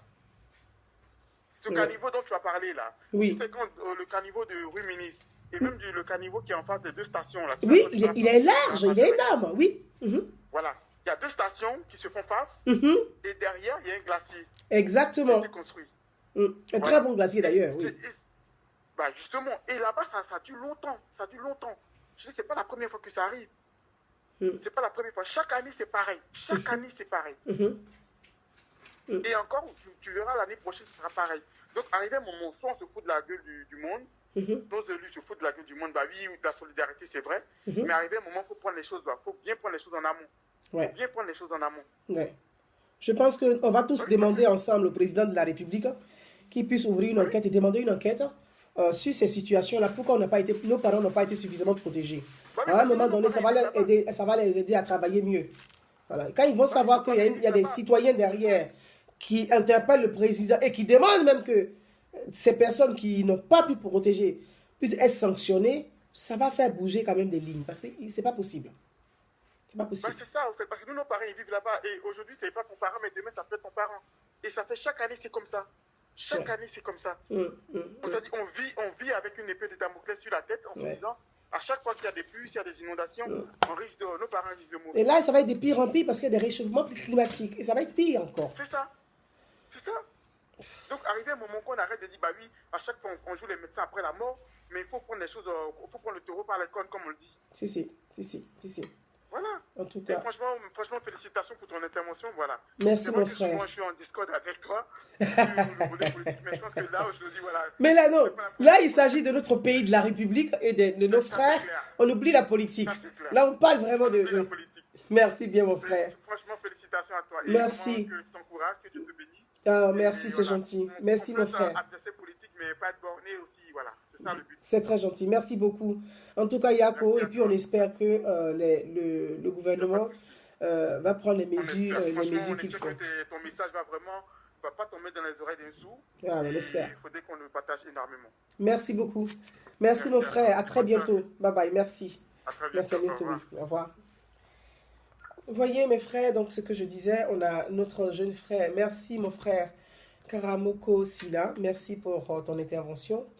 Voilà, c'est aussi cette capacité qu'on recherche, même si on n'est pas d'accord, mais quand il s'agit de la République, quand il s'agit des citoyens, quand il s'agit des populations, d'être capable de converger vers l'essentiel. L'essentiel, c'est la République, l'essentiel, c'est nos frères, l'essentiel, c'est l'unité dans la douleur, l'essentiel, c'est demander ensemble justice. Et là, ce qu'il a fait, c'est qu'on peut demander ensemble justice pour que, enfin, on puisse protéger nos concitoyens. On ne peut pas continuer comme ça. Chaque année, chaque mois de juin, on va compter les morts. On va dire, oh, il y a eu 15 morts, il y a eu 21 morts, il y a eu 30 morts. Bon, attendez, on ne va pas passer notre temps à compter les morts. À un moment donné, qu'on protège les citoyens vivants. Protégeons les vivants pour ne pas qu'il y ait des morts dans ces moments de tempête-là. Heureusement qu'il vit en France, donc il sait ce qu'il y a ici. Moi, en France, j'ai été inondé 2 fois, mais on n'a pas déploré des morts ici. On met tout à disposition pour éviter ça. Parce que, vous voyez, je parlais de la responsabilité de chacun. Nous aussi, on a notre part des responsabilités. Si on sait sensibiliser, si on sait s'adresser, si on sait parler des problèmes des sociétés, des sujets, des débats, des sujets des sociétés qui touchent les citoyens, on est capable de faire bouger des lignes. Si ensemble, on se met ensemble, qu'on converge ensemble, je vous le disais, même que le président il soit là, qu'on ne soit pas d'accord avec lui, qu'on l'aime ou on ne l'aime pas, la question n'est pas là pour aimer le président il est là pour tous les citoyens. Donc quand ça ne va pas, on doit se mettre ensemble. Merci Christian Mayonchi, merci à toi. On doit se mettre ensemble pour converger et dire, Monsieur le Président, nous sommes des citoyens, nous souhaiterons qu'on puisse protéger nos concitoyens. Nous sommes des citoyens, nous souhaiterons qu'on puisse ouvrir une enquête. Mais si le Président sait que derrière lui, il y a des citoyens capables de penser à la République, le Président sera beaucoup plus vigilant sur ses ministres. Parce qu'il sait que derrière, il y a des gens qui vont le soutenir dans certaines actions pour la gestion, pour la bonne gestion, pour la bonne gouvernance. Mais si derrière, on n'est pas capable de soutenir même le chef de l'État, on n'est pas capable de tenir, tu dis voilà, nous tu es le président de la République, ton ministre là n'a pas bien travaillé, voilà ce qui se passe. Si on n'est pas capable de le faire, le président il se dit bon, de toute façon, les ministres, ils sont là, qu'est-ce que vous voulez que je fasse? Donc tout ceci démoralise, décourage. Donc nous-mêmes, nous devons encourager des actions concrètes. Et dans ce cas aujourd'hui, ce qui touche la Côte d'Ivoire, il y a eu des morts, on a perdu des frères. Ce sont des frères ivoiriens, ce sont des frères africains, on a perdu des frères. Pour l'instant, on n'avait pas encore fini de compter tous les morts. Parce que le temps que l'eau va descendre, ce que l'eau a amené dans la Seine, dans la lagune, tout ça, dans la lagune, on n'a pas encore compté tous les morts. Donc on ne sait même pas le nombre des morts. Il y a eu trop de morts dans ce pays. Chaque année, il va y avoir trop de morts. Chaque année, il va y avoir trop de morts. Ça fait beaucoup. Ça fait beaucoup. Et c'est en cela, j'attire l'attention des uns et des autres. J'attire l'attention des uns et des autres. Quand il y a des problèmes de société, évitons de faire l'amalgame entre notre idéologie politique et la République. Alors souvent, on confond. Il y a les caniveaux. Chaque citoyen aussi doit être responsable. Donc, aidons les citoyens qui habitent dans ces zones à risque d'être responsables. Vous avez des caniveaux. Si chacun prend sa poubelle, il jette dans un caniveau. L'autre jette sa poubelle dans un caniveau. Souvent, nous-mêmes, on bouche les caniveaux. Les caniveaux servent à évacuer l'eau, à réguler l'eau. On a des réservoirs d'eau. On a des réservoirs d'eau. Il y a une personne qui m'a posé la question, que je voulais rapidement revenir dessus. C'était hier, il m'a écrit, mais Madame Gouza, vous parlez de catastrophe naturelle. Ce n'est pas catastrophe naturelle parce que les lacs ne sont pas remplis, les fleuves ne sont pas remplis. Mais, mon frère, si tu me suis, c'est une question aussi d'éducation civique. Il faut que les citoyens, les élus, le ministre de l'éducation, on puisse éduquer aussi ensemble nos concitoyens. Vous avez une personne qui vous dit, mais les lacs ne sont pas remplis, les fleuves ne sont pas remplis, donc il n'y a pas de catastrophe naturelle. Parce qu'il ne sait pas ce que c'est que catastrophe naturelle. Parce que pour lui, catastrophe naturelle, il faut que la mer monte jusqu'à, elle va arriver sur le village. Lui, c'est catastrophe naturelle. Pour lui, il faut que la Seine, enfin la lagune, soit remplie pour arriver sur le village. Non mais, pour que les lacs se remplissent, comment les lacs se remplissent? Avec les pluies. Quand il pleut, les lacs se remplissent. Mais les lacs qui se remplissent là, ce sont les régulations. On a ce qu'on appelle les réservoirs d'eau. Les réservoirs d'eau au niveau des grandes villes pour recueillir l'eau, afin que l'eau ne puisse pas déborder. Donc, catastrophe naturelle, quand les réservoirs d'eau ne peuvent plus accueillir l'eau, que l'eau déborde, mais ça remplit tous les caniveaux, et puis ça envahit toute la ville, on dit catastrophe naturelle parce que c'est la pluie, c'est les inondations, c'est la pluie qui remplit les rivières, c'est la pluie qui remplit les lacs. Mais si ce n'est pas la pluie qui remplit, qu'est-ce qui va remplir? Donc catastrophe naturelle, ce n'est pas forcément la mer qui va venir sur la ville, hein. C'est la pluie qui pleut beaucoup et puis ça déborde. Les réservoirs sont pleins, ça ne peut plus contenir l'eau. Et puis l'eau se lâche et puis ça remplit partout. Ça prend toute la ville, on dit catastrophe naturelle parce qu'on ne peut pas maîtriser l'eau. C'est pour ça qu'on dit catastrophe naturelle. Donc la pluie là, c'est naturel aussi. C'est naturel. Voilà, c'est naturel. Donc vraiment, il faut sensibiliser beaucoup nos parents pour qu'eux aussi puissent comprendre ce que c'est que les catastrophes naturelles. Donc les gens, pour eux, est-ce que le problème aujourd'hui, c'est au niveau aussi des réservoirs d'eau? Est-ce qu'on n'a pas un souci au niveau des réservoirs d'eau? Je ne sais pas s'il y a des réservoirs d'eau en Côte d'Ivoire, mais moi je sais qu'en France ici, il y a des réservoirs d'eau en fonction des villes qui sont où il y a des réservoirs d'eau. Mais quand ça a été rempli, on s'attendait aux pluies en France, on s'attendait à ces inondations. Donc on a mis tout à disposition pour qu'il n'y ait que des biens. On dit dégâts des eaux, seulement qui étaient bien, télévision, ça c'est pas grave. Ce sont du matériel, c'est l'homme qui achète ça. Mais on fait tout pour ne pas qu'il y ait des morts.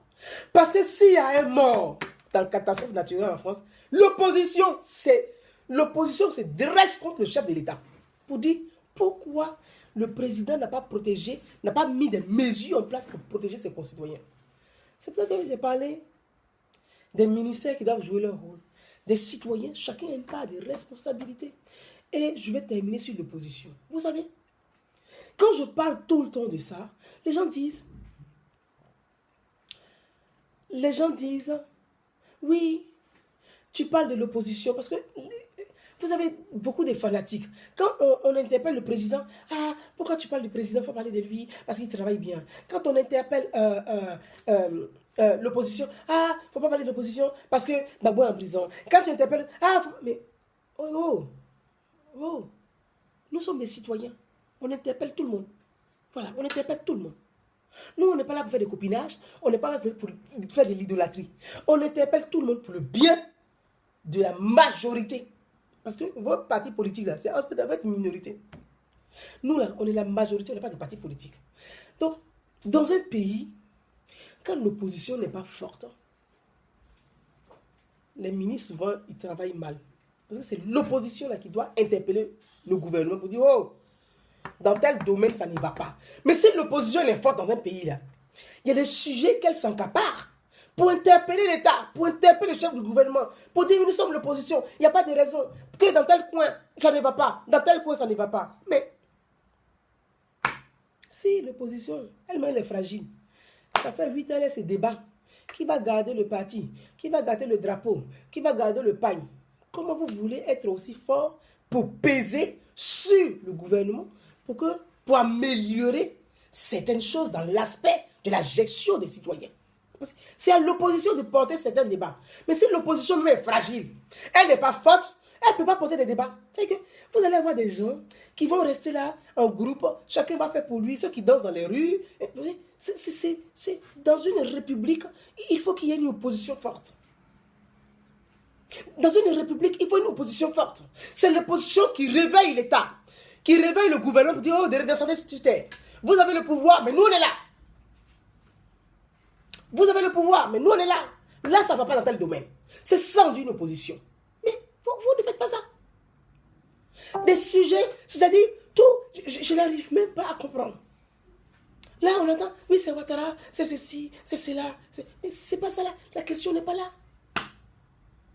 Soyez cette opposition forte. Pour porter les débats des sociétés, les porter sur le plan politique. C'est ça, on dit une opposition dans un pays. Mais là, il n'y a rien. Il n'y a rien. Vous êtes tellement fragilisés que les citoyens ne peuvent même pas compter sur vous. Qui va les défendre? Parce que le gouvernement est là. Lui, il gouverne. Mais c'est l'opposition qui doit porter les aspirations du peuple sur le plan politique. J'ai toujours dit, et puis les gens sont toujours bons. Il ne faut pas en parler. Oh, ce n'est pas nous, c'est l'autre. Oh, c'est ceci, c'est cela, c'est Jean, c'est Pierre. Bon, qu'est-ce que vous voulez y faire? Qu'est-ce que vous voulez y faire? On est face à des drames.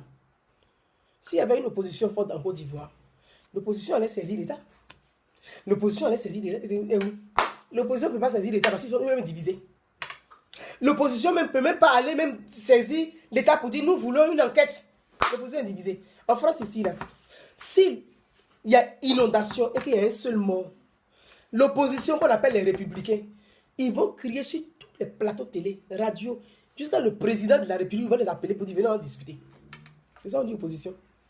Le président se dit l'opposition peut soulever la population contre moi. Donc, de toute façon, ils se sont saisis du dossier là. Venez, on va discuter, on va trouver des solutions pour accompagner nos concitoyens. Où est l'opposition qui va dire ça? Où est l'opposition qui va faire peur au gouvernement? On est face, vous voyez, on est face à ça. Donc, nous-mêmes, on est perdus. On est perdus. Donc, c'est pour ça que souvent, j'appelle l'opposition à son engagement d'opposition. Parce que c'est un engagement qu'on est opposant. C'est une mission d'être un opposant. Donc, j'appelle souvent.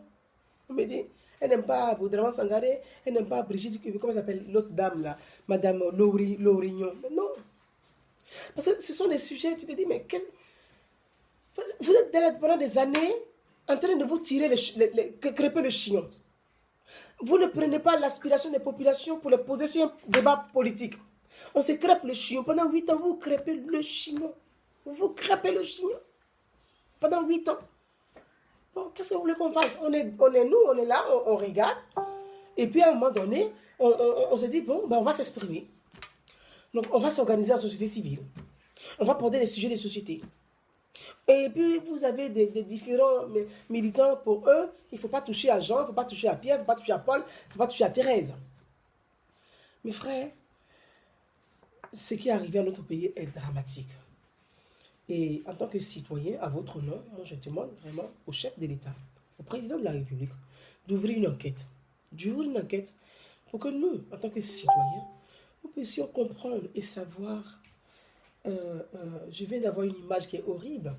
Un immeuble qui tombe comme ça c'est horrible. Donc demandons une enquête.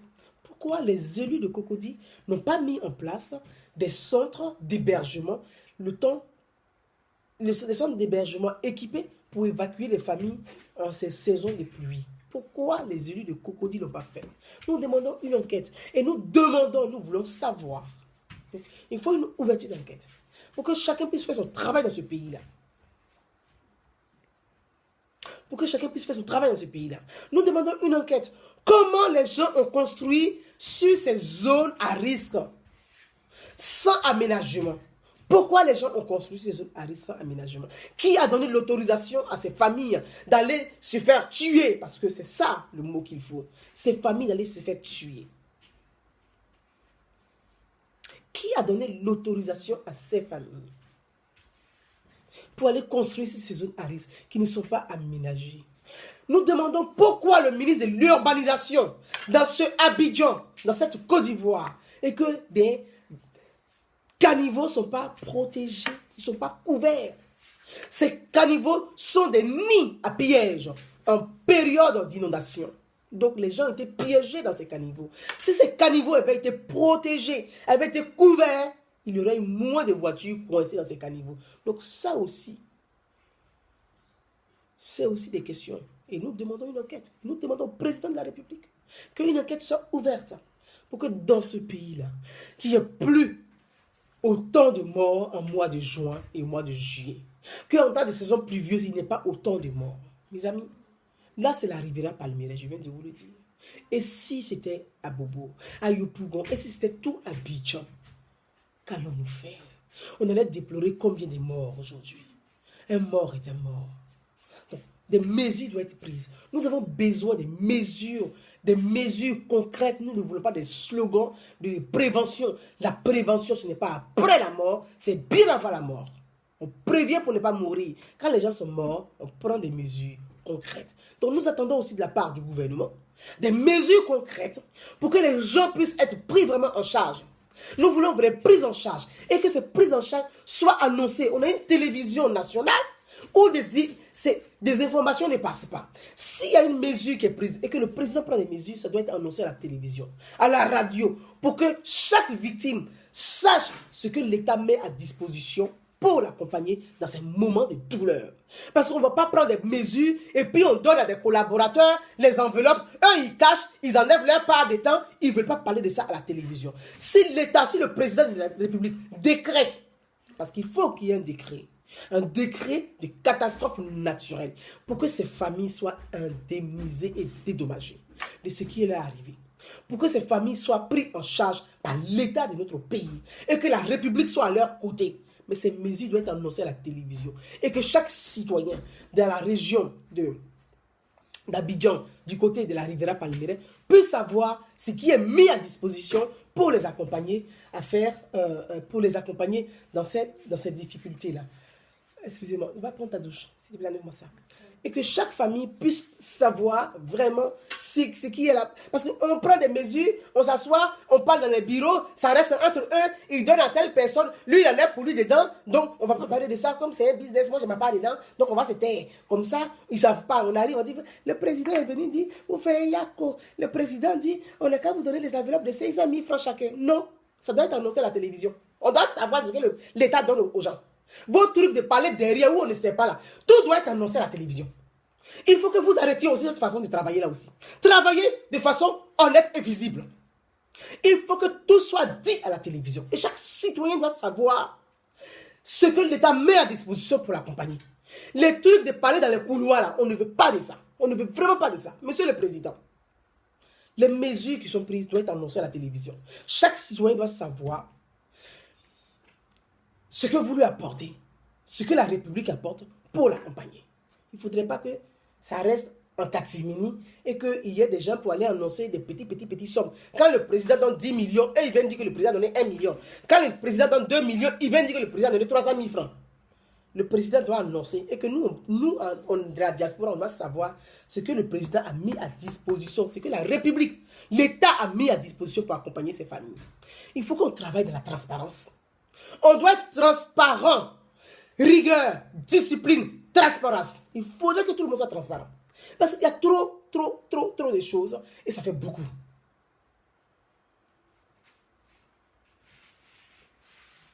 Il y a aussi le problème des assurances, effectivement.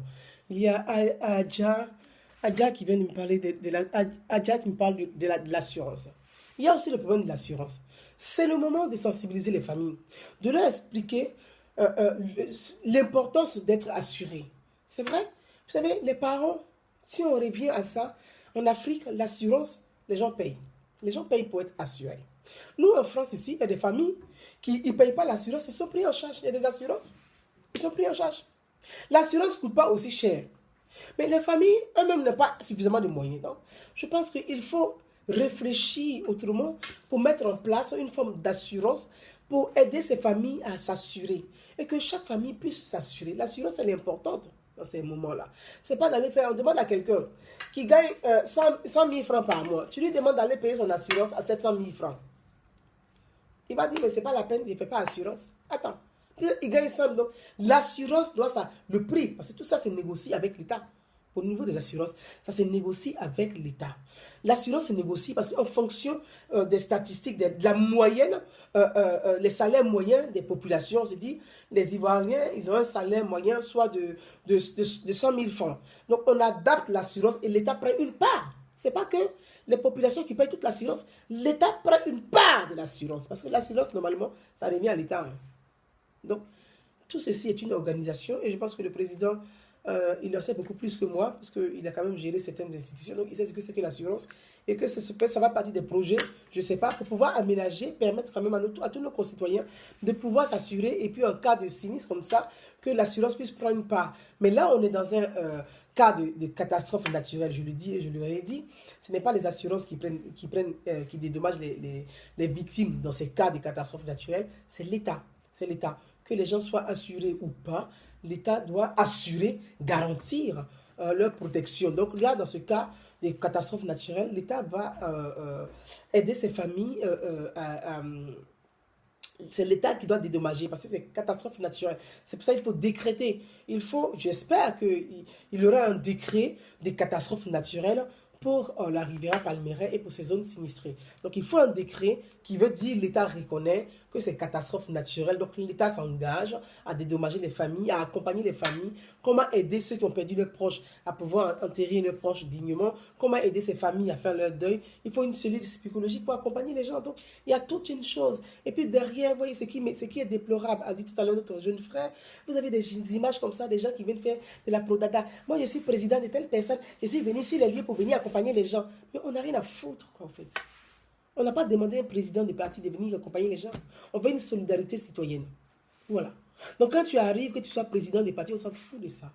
Ça ne nous intéresse pas. Parce que quand tu es président des partis ou quand tu es élu, tu devais voter des lois pour protéger les citoyens. Notamment, tu as failli. Donc, en fait, moi, ça, ce sont c'est agaçant, c'est énervant quand on voit que les gens, c'est-à-dire, ils oublient. Ce côté solidaire, là, ils oublient, mais eux, on doit les voir. Bon, comme bientôt les campagnes commencent, moi, je m'en vais ici. Ah, je suis le président de BTTT. Je suis la directrice de Tatata. Je suis venu pour aider les gens. Je suis le président de tel parti. Je suis venu pour aider ces... Bon, le président d'État a envoyé de l'eau. Mais attendez.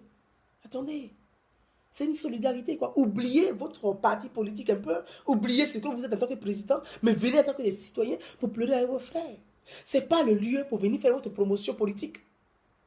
C'est un peu déplorable. Donc je pense que les gens font de la mauvaise communication parce que même dans la douleur, là, dans la mort, là, ils font de la récupération politique. Et ça, c'est triste.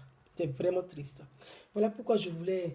les gens sont contents. Telle personne est sur les lieux, puis il fait photo, il met sur sa page Facebook, il est content. Bon, tu vois un enfant qui est rempli de boue, qui est mort, qui n'a pas de vie. Tu es content d'être devant lui pour faire photo, mais sur Facebook. Moi, je ne sais pas. Tu fais promotion là, je ne sais pas. Tu veux te rendre intéressant là, ça veut dire que tu es inhumain. Pour moi, tu es inhumain.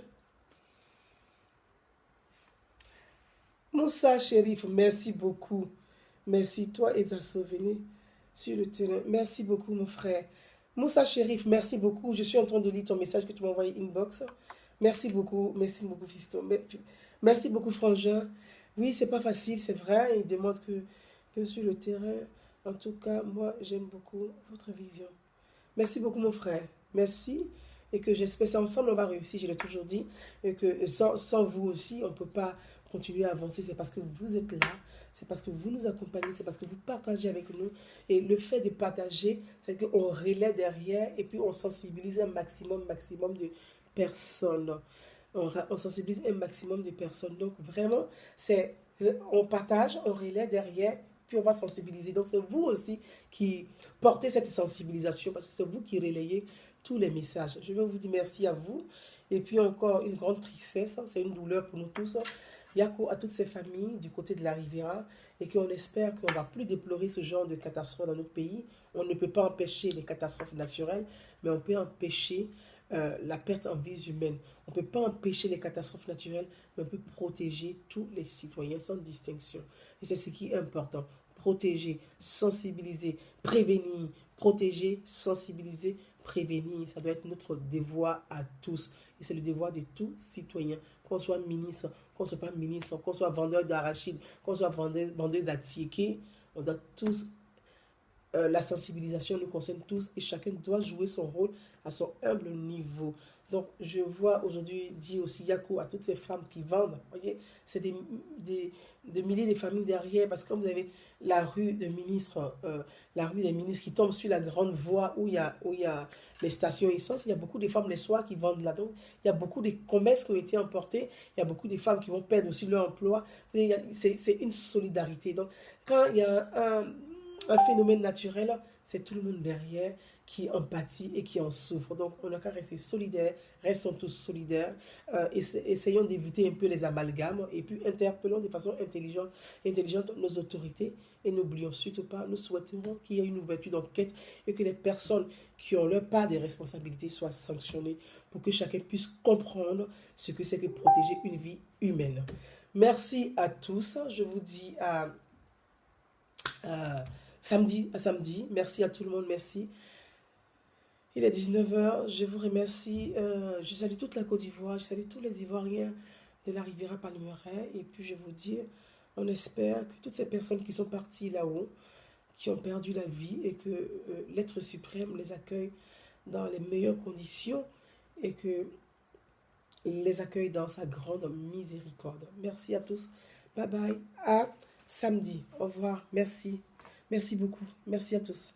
Merci. Je vous embrasse. Merci.